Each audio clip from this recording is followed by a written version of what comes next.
12th and I'm here today on 2 days' notice, so you can blame him if my presentation doesn't go well.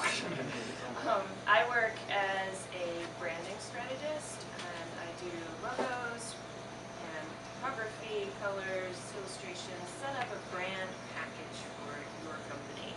Everything that you need to be able to look like yourself across a variety of media, whether it's Facebook and social media, a website, a billboard, the signage at your office,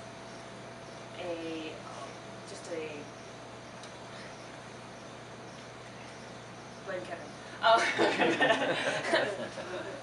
You need to have consistency in branding. That's the key to making a strong brand, is to be able to be recognizable across all of these platforms. So you have a car that's wrapped with vinyl driving down the road, and it looks a lot like the website header. Oh, I know who they are, without having to do too much effort to try and put it together. If it looks too different, they're not going to know who you are. Be like, oh, that's blue, the website's pink, they're not going to recognize who you are. So, think about these two. Now, let's do a little audience participation. We've got Apple and Microsoft. What do you think of the comparison of them? You know, there's adjectives involved. Microsoft is...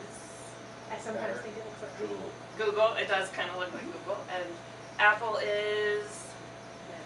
better. Why is Apple better? Design. Design-wise? Innovation.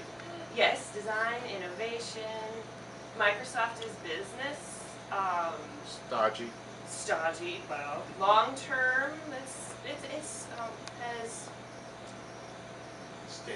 staying power, yes, a little bit more prestige, but you could do prestige for Apple. It just depends on the group that's looking at it. So you have all of these emotions and ideas attached to just a picture. Let's try this one. We got Target and Walmart. Oh, okay. Yeah.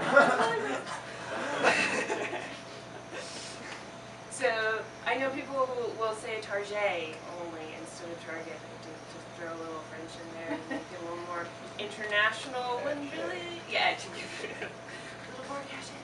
So, to give, it's brought a different flavor to them. You think of Target and you think of Walmart, what they do is basically the same. But how they're presented in all of their branding, you got the big red dot on a Dalmatian, and you know that's a Target commercial.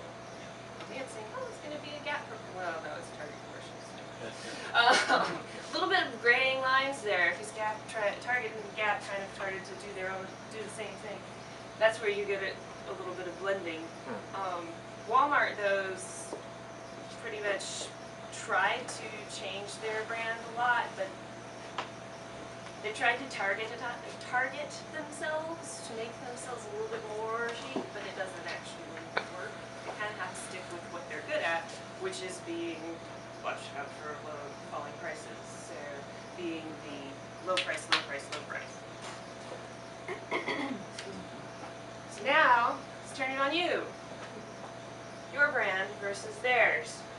What does your brand say about you? What does your logo and your branding and your typography, your colors, your car that's driving down the road wrapped in vinyl, what does it say about you? What story are you telling that's different from them? Because you all have competition. You all have a them that you're competing against. And so you want to differentiate yourself to have those different adjectives that will give your target clients, your target customers, the right impression of you when they see your logo and your name. So that's what I do.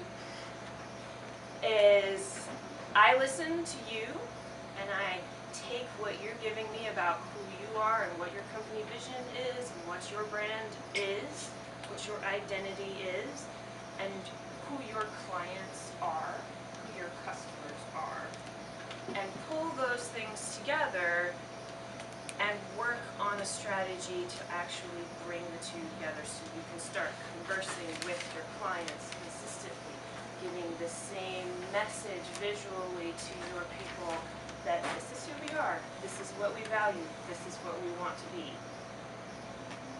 Come and join us, let's have a conversation. Alright, and that's what I did. Is that 6 minutes? That was nice. Awesome. Questions then?